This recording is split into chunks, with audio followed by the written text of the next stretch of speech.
The spring 2025 anime lineup has been absolutely stacked. You have shows like One Piece, Fire Force, To Be Hero X, which is a new name but has been going absolutely crazy. And the most insane part about it is there are about 20 brand new first season animes that came out within the last month. There's so many new anime coming out at this point, it can be overstimulating. So my job here today is to give you 10 new anime that came out this season that I feel like are being a little bit slept on or aren't talked about enough. But before we get into it, make sure you like the video, subscribe to the page, and hit the noti bell for more videos from your boy. Now this list will be in no particular order, but I will tell you the standouts, or at least the ones that I've been enjoying the most. Starting with the all-devouring whale. This has been probably one of my top 5 favorite anime this season. And let me clarify, it's actually a donghua, which is basically the Chinese version of anime. Now, my favorite thing about the all-devouring whale is it feels like Pokemon in shonen format. The all-devouring whale follows the journey of Fan Ling Zhao, who is an incredibly talented beast tamer amongst his own sect. Now, a beast tamer is pretty much a Pokemon trainer in Pokemon terms, and a sect is pretty much like a Pokemon gym or a dojo. Now, each sect or dojo is ranked by prestige, so his goal is to raise his sect to the top of the totem pole. Now, part of what makes Ling Zhao so talented is that he has this secret technique that nobody else knows or understands involving a whale spirit. And in the very first episode, we see him in a tournament-like battle where things take a turn for the worse. His spirit pet turns on him and the audience and devours him and everything in sight. I'm telling you, you get a plot twist in the very first 15 minutes of the first episode. So 1 year later, he awakens in the body of Liu Fengmang. He has to start all the way over with his spirit pets. Nobody knows who he is, and he still has the same goal to take his sect to the top. Again, don't let the fact that this is at number 10 fool you. This is easily one of my favorite anime to come out this season. So up next we have Your Former, which is a psychological sci-fi thriller type. Now the story is set in the future, but in order to understand why things are the way they are, I have to explain what happened in the past. So in 1992, a pandemic shook the world, and the medical technology that was used to beat this virus was called Your Former. Now Your Former was essentially an invasive information device implanted in your brain, and the side effect of this device was that every sight, sound, and even emotion is recorded. Now this evolved into something very integral to human life in the future. There's a special unit of detectives called electronic investigators, and these investigators are able to dive into your brain using the forma in order to take clues from your emotions, sight, sound, touch, feel, all the 5 senses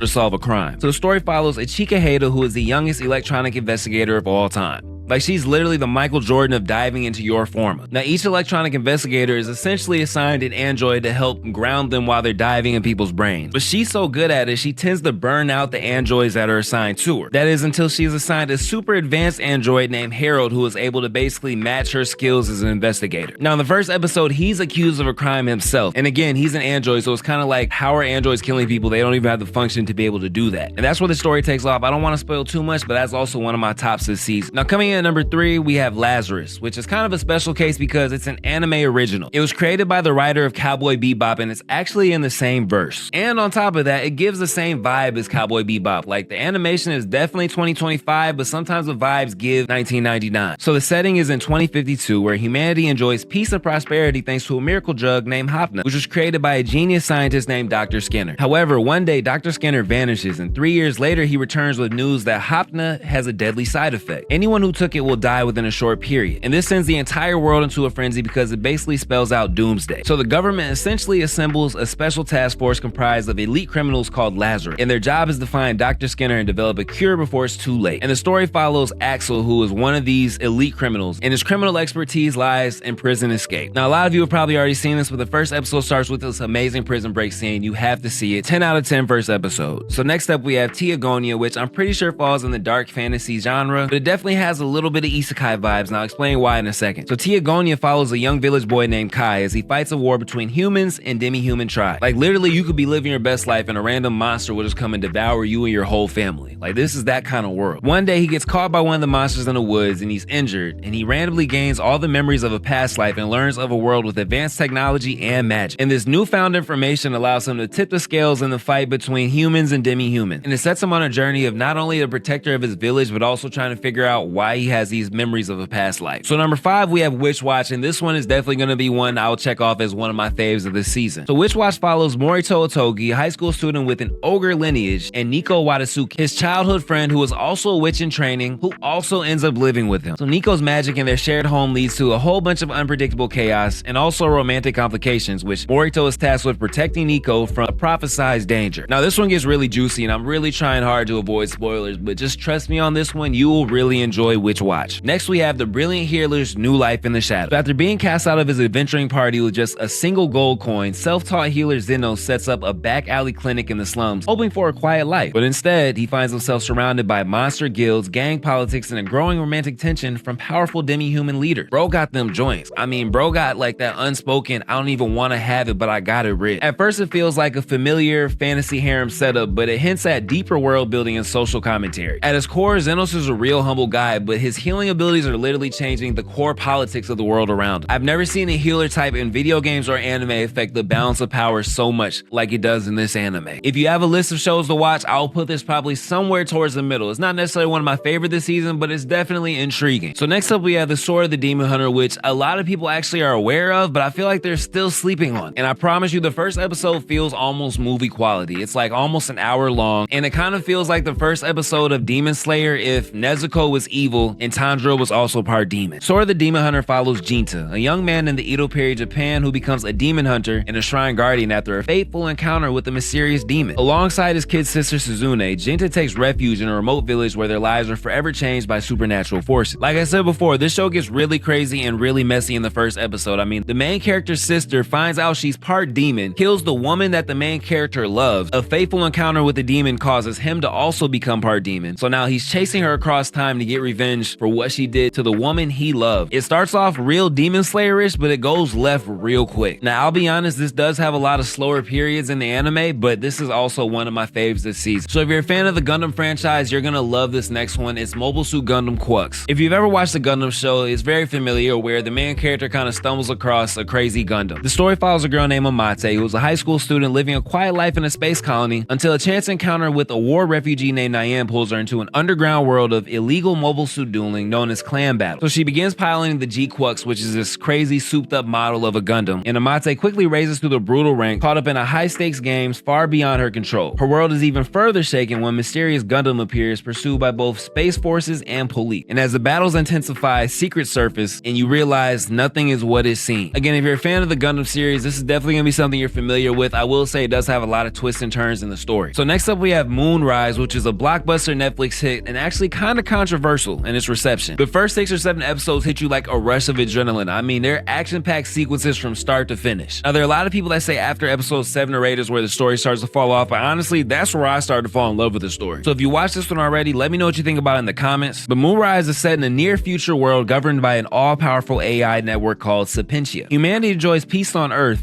at the cost of exile and suffering on the moon. Because what the AI network does is it sends all the criminals from Earth, all the dregs of society, to the moon. So there's a colony of people on the moon that were born from all of the criminals from Earth. And that's kind of where things start to go really bad. The story follows a guy named Jack, and when a terrorist bombing by moon rebels takes his family, Jack swears to get revenge. He enlists as a scout in the army and is deployed to the moon, and Jack is thrust in a war shaped by inequality, rebellion, and a hidden agenda. But everything changes when he encounters a shocking figure on the other side, somebody that he actually knew from his past. Someone who challenges everything he thought he knew. Again, this one is animated by Wit Studios. They did their big one with this one. I'm talking fight scenes up the wazoo, and visually it looks amazing. This is definitely one of those ones I advise you put towards the top of your list. It's all in English, and there are, I think, 18 episodes out on Netflix already. Now, last but not least, might be a little bit of an honorable mention only because it's in season 2 and not season 1. Go-Go Loser Ranger. This was one of my favorite animes last season. I thought this year would have a bigger reception, but so far I haven't seen it yet. Go-Go Loser Ranger takes an interesting spin on the classic Power Ranger story that we all know, we all grew up with. The main character is a grunt level soldier on the other side named Fighter D. Now, in this world, the Power Rangers defeated all the villains like 10 years ago. And what they did was they compiled the remaining monsters into this Coliseum type event where they basically defeat the monsters weekly in front of the world stage. And Fighter D, quite frankly, is sick of the shit. After years of being a part of a rigged show run by the corrupt Dragon Keepers, who are the Power Rangers in this story, he decides to fight back by infiltrating their ranks in human form and bringing them down from the inside. Now, mind you, he's incredibly weak compared to the Power Rangers, so everything he does is cunning, wit, and just honestly straight up thug life. Fighter D assumes the identity of a Ranger cadet named Hibiki and tries to navigate the world of backstabbing heroes and twisted ideals. And along the way, he gains unlikely allies, steals powerful artifacts,